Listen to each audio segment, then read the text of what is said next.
तो स्टूडेंट्स, आज की क्लास में हम accounting for bills of exchange के प्रैक्टिकल प्रॉब्लम्स को सॉल्व करेंगे, मिसलिनियस क्वेश्चंस को। तो टाइम वेस्ट न करते हुए सीधा सा हम क्वेश्चन पे ही पहुंचते हैं। और पहला क्वेश्चन हमारा जो है वो ये रहा। First question, a bill for ₹1000 is drawn by A and B, accepted on B and accepted by the letter payable at the New Delhi Bank of India। तो यहां पे क्या दिख रहा है कि A ने बिल ऑफ एक्सचेंज ड्रॉ किया B पे, जिसको B ने एक्सेप्ट कर लिया। So what entry should be passed in the books of A under each of the following circumstances? हमें एंट्री किसके यहां दिखानी है? सिर्फ और सिर्फ A के यहां दिखानी है कि क्या एंट्रीज पास होंगी। तो क्या क्या पॉइंट्स दिया है? पहला दिया है A point, if A retaining the bill till due date and then realized it on maturity. तो एक चीज यहां पे देखें, हम एंट्री किसके यहां करना है? सिर्फ और सिर्फ ए के यहां करना है। तो journal entries in the books of A. A कौन है? हमारा ड्रॉर है, ठीक है, क्योंकि ए ने क्या किया? बिल ऑफ एक्सचेंज को ड्रॉ किया है। तो अब यहां पे पहला सबसे पहले जो बिल ऑफ एक्सचेंज ड्रॉ हुआ और एक्सेप्टेंस मिला, उसकी एंट्री कॉमन है। वो तो सब में एक्सेप्टेंस मिलना ही मिलना है और एक्सेप्टेंस की एंट्री में कोई भी चेंज नहीं होता, तो उसकी एंट्री हम पहले ही कर लेते हैं। क्या एंट्री हो जाएगी? Bills receivable account debit to B. कितने का बिल ऑफ एक्सचेंज मिला है? 1000 रुपीज का। अब इसके बाद अगर ए पॉइंट में देखें तो उसने क्या कहा कि retain the bill till the due date and then realized it on maturity. Maturity पे पैसा मिल गया, तो एक्सेप्टेंस के बाद पैसा ही तो मिलना है। तो एंट्री क्या हो जाएगी? बैंक अकाउंट या cash account debit to bills receivable account. कितने का है? 1000 रुपीज का है। हो गया, सिंपल सा। अब दूसरे केस में क्या बोला? बी पॉइंट में कह रहा है if A discounted it with bank for ₹950। कितने में डिस्काउंट कराया? 950 रुपीज में डिस्काउंट कराया। तो अगर डिस्काउंट करा रहा है तो फिर एंट्री क्या हो जाएगी? ठीक है, तो बैंक अकाउंट डेबिट, डिस्काउंटिंग की एंट्री, एक्सेप्टेंस के बाद डिस्काउंट कराएगा, डिस्काउंटिंग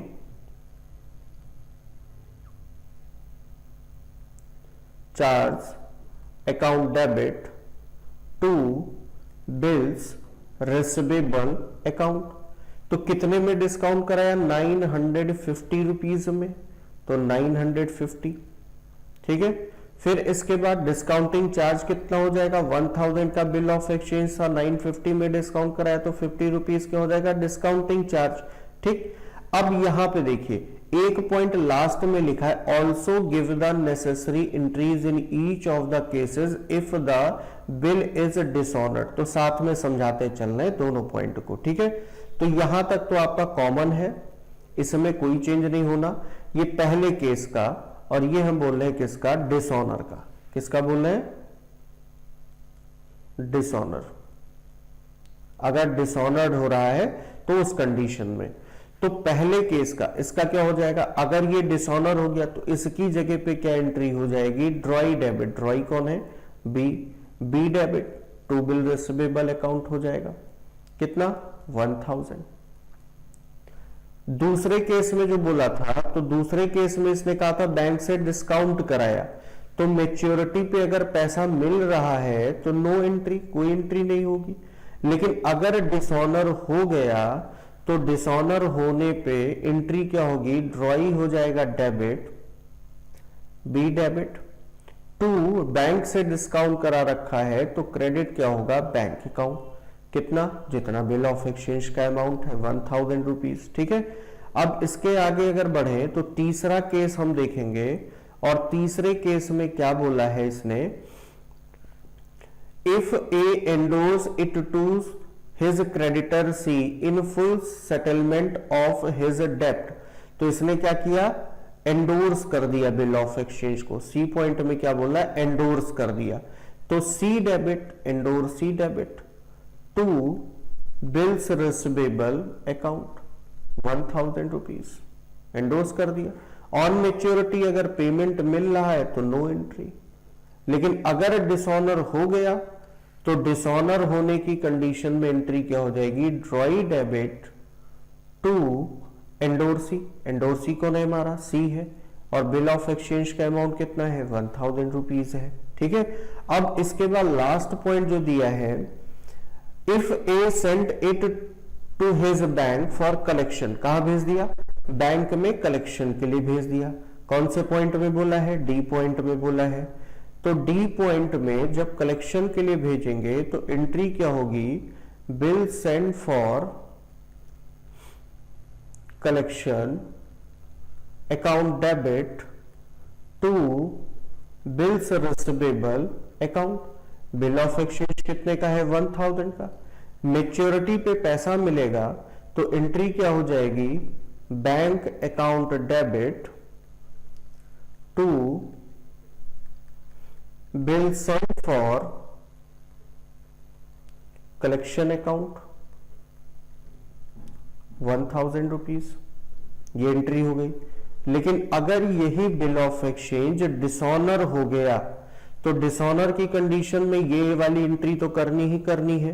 ठीक है, लेकिन डिसऑनर की एंट्री क्या हो जाएगी फिर इसके प्लेस पे, और यहां भी नो एंट्री के प्लेस में था ये, है ना, जब डिसऑनर होगा, और यहां भी ये जो है नो एंट्री के प्लेस में ही था, ये भी ध्यान रखिएगा। ठीक, और ये इसके प्लेस पे था। तो यहां पे क्या एंट्री हो जाएगी, जब ये कलेक्शन के लिए भेजा होगा डिसऑनर में, तो यहां पे एंट्री हो जाएगी ड्रॉई डेबिट, और ड्रॉई हमारा कौन है, बी, तो B debit to bill send for collection account, bill send for collection account. Bill of exchange कितने का था, 1000 रुपीज का था। तो ये एंट्री होनी है अगर ऑनर्ड हो रहा है तो, डिसऑनर्ड हो रहा है तो। और इसके बाद हम आगे बढ़ेंगे दूसरे क्वेश्चन पे, और ज्यादा क्वेश्चन नहीं लिया, बस थोड़ा सा ही क्वेश्चन लिया है। क्या दिया है, X sells goods for ₹40,000 to Y on 1 January 2019। वो एक्स ने गुड्स कब सेल किया वाई को, 1 जनवरी 2019 को, और कितने का, 40,000 का। And on the same day draws a bill on Y at 3 months, और उसी दिन एक बिल ऑफ एक्सचेंज वाई पे ड्रॉ कर दिया, कितने मंथ का, 3 मंथ का, for the amount. Y accepts it and return it to X, Y ने एक्सेप्ट किया और वापस कर दिया। हु डिस्काउंटेड इट ऑन 4 जनवरी 2019, 4 जनवरी 2019 को क्या किया गया, डिस्काउंट करा लिया गया, किससे, with his bank at 6% per annum, 6% per annum पे डिस्काउंट करा लिया। The acceptance is dishonoured on the due date and noting charge were paid by bank being ₹200। Due date पे बिल ऑफ एक्सचेंज डिसऑनर हुआ, 200 rupees क्या लगा, noting charge लगा। On 4th April 2019, Y accepts a new bill at 3 months for the amount then due to X together with interest at 12% per annum। अब ये नया bill of exchange accept किया है, और ये एज अ रिन्यूअल टाइप का question है। जैसे रिन्यूअल में होता है ना, रिन्यू कर देते हैं कि ड्रॉई पे नहीं कर सकता है तो रिक्वेस्ट करता है ड्रॉर से कि आप हमारे बिल का जो टाइम है वो बढ़ा दीजिए, या पुराना कैंसिल करके नया बिल ड्रॉ कर दीजिए, उसी टाइप का है। और हमें एंट्री किसके यहां करनी है, to record these transaction in the books of X. तो एक्स के यहां एंट्री करनी है, यहां पे लिखेंगे journal entries in the books of X. ठीक है, एक्स ड्रॉर है, तो 2019 जनवरी 1 को क्या किया है, एक्स ने गुड्स सेल किया किसको, वाई को। तो सेल करने की एंट्री क्या होगी, Y debit to sales account. ठीक, कितने का सेल किया है, 40,000 रुपीज का, और इसके लिए बिल ऑफ एक्सचेंज ड्रॉ किया और एक्सेप्टेंस मिल भी गया वाई से। तो एंट्री क्या हो जाएगी, bills receivable account debit 40,000 rupees to drawee, drawee कौन है, वाई, 40,000 रुपीज। इसके बाद क्या किया, जैसे ही इसको मिला इसने जनवरी 4 को बैंक से डिस्काउंट करा लिया। तो डिस्काउंट कराने की एंट्री क्या होगी, bank account debit discounting charge account debit to bills receivable account. और कितने पे डिस्काउंट कराए, यहां पे 6% पर एनम पे। तो 40,000 रुपीज का बिल ऑफ एक्सचेंज है, 6% पर एनम पे डिस्काउंट कराया। अब जनवरी 4 को डिस्काउंट करा रहा है, तो इस बिल ऑफ एक्सचेंज का पेमेंट कितने दिन पे होना है, ये बिल ऑफ एक्सचेंज कितने मंथ का था, 3 मंथ्स का। कितने मंथ का, 3। तो जनवरी 4 है, फरवरी 4, मार्च 4, अप्रैल 4, और अप्रैल 4 मेच्योरिटी डेट भी होगा क्योंकि 1 जनवरी है, तो अप्रैल 1 आएगा, 3 डेज ऑफ ग्रेस ऐड होगा 4 अप्रैल, यानी 3 मंथ है अभी टाइम में, तो 3 मंथ का ही इंटरेस्ट ये डिस्काउंटिंग चार्ज लगेगा। ठीक है, तो 3/12 हो जाएगा। तो 6 2 जा 12 और 2 0 कैंसिल हो गया, और 2 से ये कटेगा, 200 हो जाएगा, यानी कि कितना लगा, 600 रुपीज। तो 600 रुपीज नोटिंग चार्ज लगा, तो कितना मिला, 39,400 रुपीज। कितना मिलेगा, 39,400 रुपीज। यहां पे टोटल कितना हो जाएगा, 40,000 रुपीज। फिर इसके बाद क्या दिया है, the acceptance is dishonoured on the due date, यानी कि ये क्या हुआ, अप्रैल 4 को डिसऑनर हो गया और बैंक को नोटिंग चार्ज पे करना पड़ा, कितना, 200। तो एंट्री क्या हो जाएगी, ड्रॉई डेबिट, ड्रॉई कौन है, वाई, तो वाई डेबिट टू डिस्काउंट करा रखा है, तो क्रेडिट कौन होगा, बैंक, तो टू बैंक अकाउंट, और ये हो जाएगा 40,200 रुपीज। इसके बाद इसने क्या बोला, on 4 April 2019 Y accepts a new bill, 4 अप्रैल को नया बिल एक्सेप्ट कर रहा है for the amount then due to X together with interest at 12%। तो इंटरेस्ट कैसे निकालेंगे, तो अमाउंट कितना है बिल ऑफ एक्सचेंज का, 40,000, इंटरेस्ट रेट कितना बोला, 12%, और कितने मंथ का पे करेगा, जितने मंथ का नया बिल ऑफ एक्सचेंज लिखा जा रहा है। तो 3 मंथ्स का है, 3/12 कैंसिल हो गया, 4 3 जा 12, 1,200। तो सबसे पहले जो हम एंट्री करेंगे वो किसके लिए करेंगे, इंटरेस्ट के लिए, कि जब इंटरेस्ट ड्यू होगा तो एंट्री क्या होगी, अप्रैल 4 को। तो इंटरेस्ट इसके लिए इनकम है, मिल गया होता तो कैश और बैंक लिखते, नहीं मिला तो ड्रॉई को ही डेबिट करेंगे टू इंटरेस्ट अकाउंट 1,200, और फिर नया एक्सेप्टेंस मिलेगा सेम डेट में अप्रैल 4 को। तो एंट्री क्या होगी, bills receivable account debit to किससे मिलेगा, वाई से। अब 40,000 का तो बिल ऑफ एक्सचेंज था, इसके बाद 200 रुपीज नोटिंग चार्ज भी पे देना पड़ेगा ड्रॉई को, और 1,200 रुपीज इंटरेस्ट। तो कितना हो जाएगा, 41,400 रुपीज, 41,400 रुपीज। और आगे कोई इंफॉर्मेशन है नहीं, लेकिन फिर भी हम एज्यूम करेंगे कि मैच्योरिटी पे पेमेंट हो गया है। तो यहाँ पे 3 मंथ का है, अप्रैल है, अप्रैल से मई 1 मंथ, मई से जून 2 मंथ, जून से जुलाई 3 मंथ, तो जुलाई 7, 3 डेज ऑफ ग्रेस ऐड होगा। तो एंट्री क्या हो जाएगी, कैश और bank account debit to bills receivable account, maturity पे इसका पैसा मिल गया 41,400 रुपीज। ओके, चलिए अब लास्ट क्वेश्चन की तरफ बढ़ते हैं, और लास्ट क्वेश्चन हमारा ये रहा, थर्ड क्वेश्चन हमारा क्या है, on 15th June 2019 X sold to Y goods to the value of rupees 15,000। X ने गुड्स कितने का सेल किया Y को, 15,000 का, drawing upon the latter 2 bills, one for rupees 10,000 payable 2 months after date and other for rupees 5,000 payable 3 months after date. X discounted the first bill with his bank at 6% per annum and endorsed the second bill in favor of his creditor Z. The first bill was met on maturity, but the second was dishonored. Z paid rupees 50 as noting charge on 1st October. Y cleared account to X by paying rupees 5,100, which included rupees 50 as interest. Record the necessary journal entries in the books of X and Y. तो सबसे पहले जो हम entry करेंगे वो किसके यहाँ करेंगे? X के यहाँ. तो journal entries in the books of X. Journal entries in the books of X. और X हमारा कौन है? ड्रॉर है. तो सबसे पहले देखिए 15 जून 2019 को X ने Y को गुड सेल किया था कितने का? 15,000 का.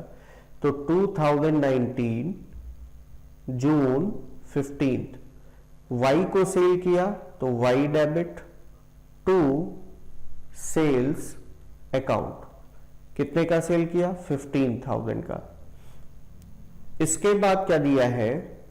इसके बाद दिया है कि drawing upon the latter two bills, one for rupees 10,000 जिसका पेमेंट 2 मंथ्स पे होना था और दूसरा 5,000 का जिसका पेमेंट 3 मंथ पे होना था. तो जून 15 को एक्सेप्टेंस मिलेगा तो एंट्री होगी bills receivable account first debit. First bill of exchange कितने का है? 10,000 का. फिर bills receivable account second debit, ये कितने का है? 5,000 का. टू गिवर कौन है? ड्रॉई. तो ड्रॉई क्रेडिट हो जाएगा कितने से? 15,000 से वाई. फिर इसके बाद क्या दिया है? X discounted the first bill with his bank at 6% per annum. Bank से डिस्काउंट करा लिया और डेट तो पता नहीं तो उसी दिन मानेंगे कि डिस्काउंट कराया. डिस्काउंट कराने की एंट्री क्या होगी? Bank account debit discounting charge account debit to bills receivable account. कौन सा है? फर्स्ट है. तो फर्स्ट कितने का है? 10,000 का. अब इसको बैंक से डिस्काउंट कराया तो 10,000 इंटू 6/100 6% पे. और फर्स्ट बिल जो था उसका पेमेंट कब होना था? 2 मंथ पे. तो कितने मंथ का डिस्काउंटिंग चार्ज लगेगा? 2 मंथ का लगेगा. तो 6 से 12 कटेगा, 2 कैंसिल हो गया, 400 रुपीज क्या आ गया? डिस्काउंटिंग चार्ज आ गया. तो हो गया 9,900 रुपीज. और सेकेंड बिल को क्या किया? एंडोर्स कर दिया किसको? जेड को. सेकेंड बिल क्या कर दिया? एंडोर्स कर दिया किसको? जेड को. तो एंट्री हो जाएगी Z debit to bills receivable account second 5,000. फिर इसके बाद हमें क्या इंफॉर्मेशन दे रखा है? तो हमें इंफॉर्मेशन दिया है कि फर्स्ट बिल का पेमेंट मेच्योरिटी पे हो गया है. ठीक. तो मेच्योरिटी पे हो गया तो क्या करना है? वो तो डिस्काउंटेड बिल ऑफ एक्सचेंज है, उसका पैसा तो ड्रॉअर को मिलना नहीं, तो एंट्री भी नहीं करेंगे. लेकिन क्या बोला है? But the second were dishonoured और जेड को 50 रुपीज नोटिंग चार्ज भी देना पड़ा. तो सेकेंड डिसऑनर हुआ, वो 3 मंथ्स का बिल ऑफ एक्सचेंज था. जून 15 को बिल ऑफ एक्सचेंज ड्रॉ हुआ था. तो जून से जुलाई, जुलाई से अगस्त, अगस्त से सितंबर, सितंबर 15 होगा और 3 डेज अगर ग्रेस ऐड कर देंगे तो सितंबर 18 होगा.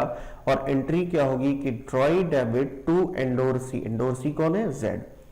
कितने का हो जाएगा? 5,050 रुपीज का. नोटिंग चार्ज को ऐड कर देंगे. इसके बाद लिखा on 1st October Y cleared his account to X by paying rupees 5,100 which included rupees 50 as noting interest. Interest के साथ पे किया. तो जब इंटरेस्ट ड्यू होगा तो एंट्री क्या होगी? और कब पेमेंट किया? अक्टूबर 1 को. तो अक्टूबर 1 सबसे पहले इंटरेस्ट की entry Y debit to interest account कितना? 50 रुपीज.